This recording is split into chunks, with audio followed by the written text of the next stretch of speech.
in the Lok Sabha, past speakers have allowed not just the LOP, but also senior members to intervene in debates. For example, former Prime Minister Chandrasekhar Ji, when he came back in '96 as the sole member of the Samajwadi Janata Party, often stood up and was allowed to speak.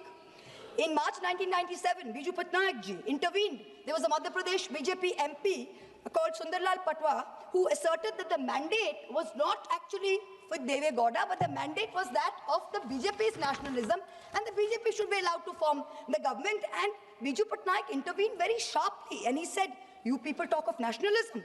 Do you know what is nationalism? You cannot know it. His Rashtravad is breaking up the nation in 20 pieces." Patnaik was neither asked to sit down, nor was the House adjourned by the then Speaker. Contrast that with the current Speaker.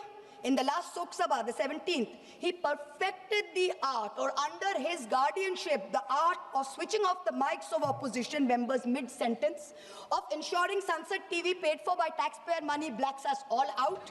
And when we stand up and he says this is a technical glitch, that's okay, we believe it, but I'm just pointing it out. It has become a joke within us opposition members that when we stand up for a 0 hour or a supplementary question, we are cut off in 30 seconds saying, "Sankshipt mein boliye, sankshipt mein boliye."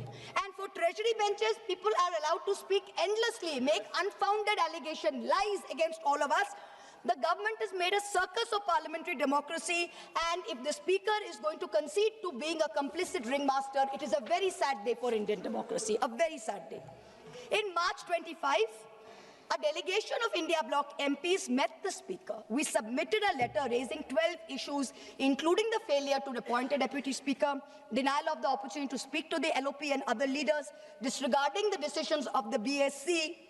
During his term, the Honourable Speaker has systematically throttled the voice of the opposition and by default the representative voice of 41 crore Indians, 410 million Indians. That's who we represent here.